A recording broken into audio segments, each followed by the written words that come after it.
been long overdue, but I stand here as before you as a proud representative of what could be the world's second oldest profession. Think about that. So I'll just work out the tech here. So this really is a story about a fish business. I've been with Austral Fisheries for 44 years. Started as a deckhand on a prawn trawler. The business today turns over about 150 million. I just need to give you some context. At any time we could have 19 boats at sea in 3 fisheries with 200 people at sea from the northern tropics to the subantarctic. I did a science degree out of Melbourne Uni, veteran of a couple of Melbourne Hobart yacht races and the Sydney Hobart yacht race. I like taking photographs, so this is one of mine from Dirk Hartog. And not surprisingly, the focus of today's chat will primarily be about things with the oceans. But I wanted to touch briefly on some values. And so the things that have guided this journey for me has been primarily around integrity. I have a sort of a big thing about integrity. It's not taught in schools. It's a really simple thing. If humans simply did as they say they would do, then the world would be a very good place. I also believe that courage is really important, and particularly in a group like this, it's often the courage that's required that kind of pulls us out of our shell and gets us to do the things that we know are important. I also talk about respect, and respect in our game is at many levels. So it's clearly respect for other views, and could be environmental NGOs, it could be customers, regulators, but also respect for the oceans and the marine life that is sacrificed for our commercial benefit. And that's really important that we honour that sacrifice with a fitting and economically worthy outcome.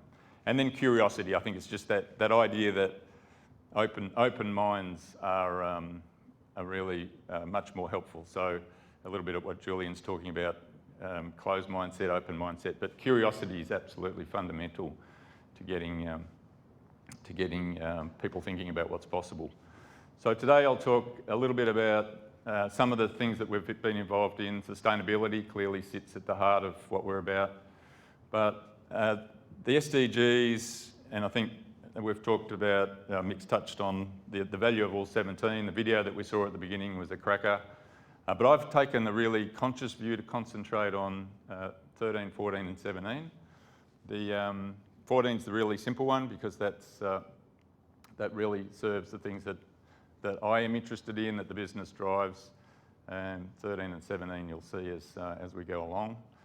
And so in 14, that's been a long journey. I did a science degree out of Melbourne University.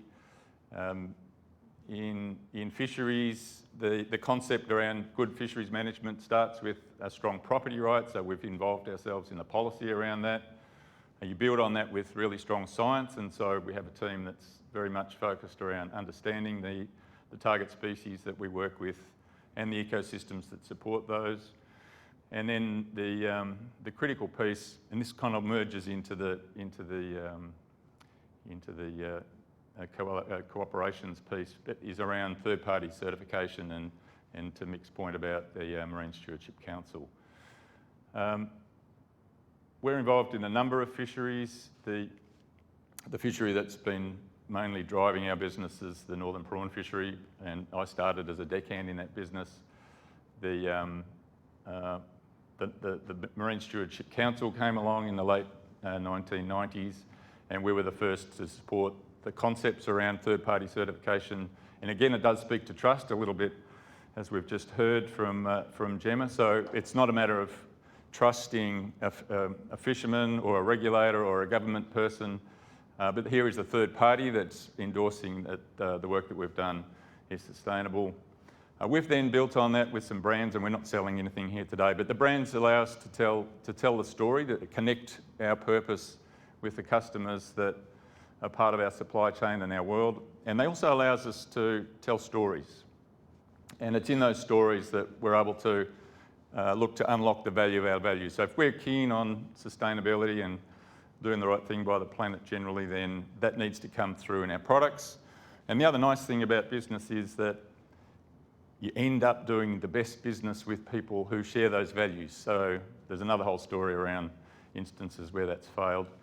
And then finally, we too have a blockchain offering here, Gemma. And so in a collaboration with Boston Consulting Group Digital Ventures and WWF, so was born a thing called OpenSC, and that is our immutable distributed ledger that deals with the transparency and trust in the supply chain, and that allows consumers to understand where and when the fish was caught, how it moved through the system, and then explore at their will, at their discretion, the things that sit behind that. So that's the commitments and claims that we make.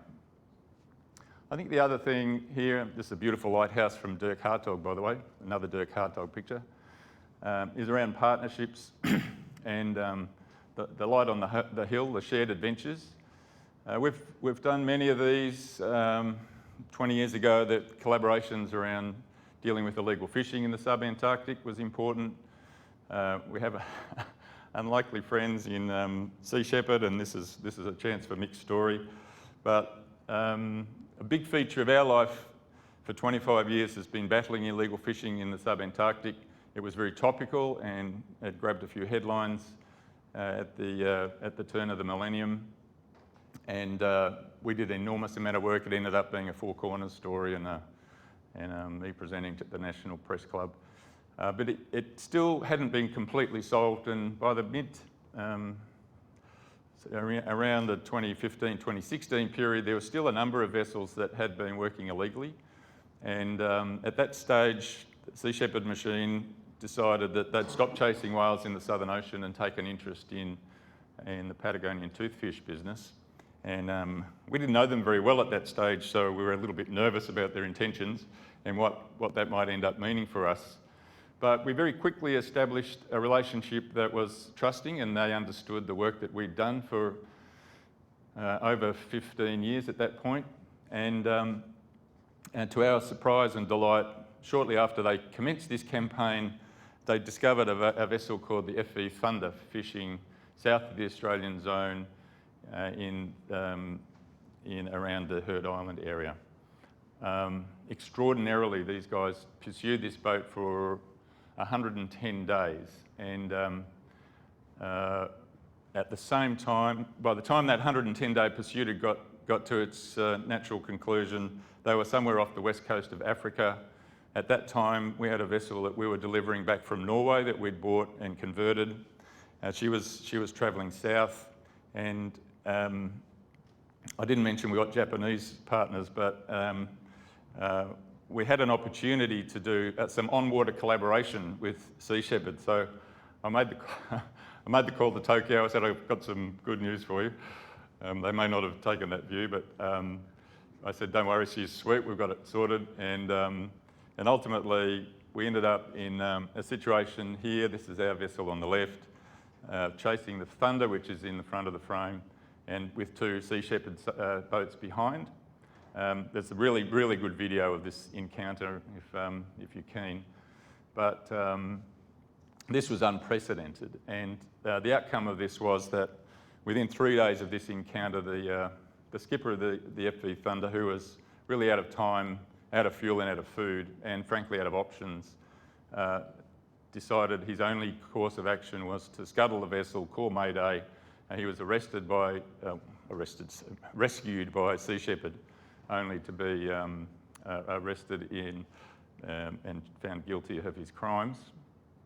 But the interesting thing about this story, and this is my lovely SDG 17 piece, is that who would have thought Sea Shepherd could collaborate with a fishing company?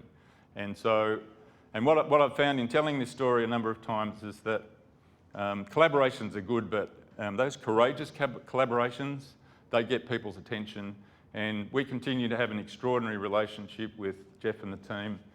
This picture, as it turns out, this picture was celebrating Sea Shepherd's purchase of one of our retired longline vessels, and a wealthy benefactor who made that funding available. We had a hand in achieving their DGR status, or their charity status. And so it is an extraordinary story. So we're moving on from there. This picture was taken in 2015 when I had my epiphany. It was a gathering that went to the subantarctic. Just an extraordinary collection of folks, about 110 Australians, social entrepreneurs and others. And it was at this point, and if we remember in climate wars, 2015 was the time when Tony Abbott was making critical comments about renewable energy based on the aesthetics of a wind turbine on Rottnest Island, and that got me a bit grumpy. But it was this group and this trip and that amazing place that got me thinking that we needed to do more about climate. Only a few months after that, this extraordinary event in the Western Gulf of Carpentaria transpired. That is heat-stressed Avicennia mangrove forests in the Western Gulf of Carpentaria. This is our future, and it's a direct connection to the things that we're doing. But I'm delighted to now refer to some friends from Carbon Neutral in the front. This is their project. We went on and made a commitment to offset all of our emissions, and through this project and others, we're now offsetting in the order of 45,000 tonnes of CO2. It's an extraordinary project. To be in that country is really special. I love taking our team out there and doing these kind of team bonding days. I talk a little bit about leadership. This is not quite on theme today, but leadership's the art of getting folks to want to do what needs to be done. There's a few elements to that art, again, recognising that it's really personal. The way you lead is really personal. So you can read all the books, but just take what you need. It's getting folks to want to do, so that's the kind of the flag on the hill stuff. And then it's what needs to be done. So it's the really raw strategic thing. So if you're really, really good at doing everything, you need to know in good strategy what not to do. And so this kind of transition has been really useful. We know we can't continue to rely on offsets forever. They are, by definition, transitory. The vessel in the bottom left is a proud addition to the fleet. She was commissioned in early 2020. She's the shipping equivalent of a Prius. Still runs on diesel, but we're really proud of the fact that she's a battery hybrid operation. That's a good solution, but still not the whole deal. And one of the exciting things we're up to at the moment is to look at replacements for marine diesel in compression ignition engines. And we see a lot of talk about hydrogen and ammonia, but in a shipping context, we've settled on CH3OH, which is methanol. A lovely a piece of liquid sunshine. So that allows us to have a liquid at standard temperature and pressures. We can use existing bunkering facilities, storage tanks, and to some extent existing compression ignition engines with some modifications. And we're doing some really interesting work there. I would love to think we could have a demonstration vessel operating next year. Might be a challenge, but I'm working on next year, and that's attracting an enormous amount of attention. So again, I think it's the opportunity to be breaking ground, the stuff Mick talks about, which is making that difference, amplifying the work that we're doing, creating that legacy and leaving folks thinking and building partnerships. That's worked really well. I want to just cycle back quickly to the integrity piece, and we've covered all of that ground, but you guys are already converted. But I know when it comes to the big decisions, particularly in business, it is so easy to kick this can down the road. And one of the sort of the just little lines that were running around in the back of my head was, if not me, who? If not now, when? And yeah, I think we can put the act in impact. Thanks, Mick.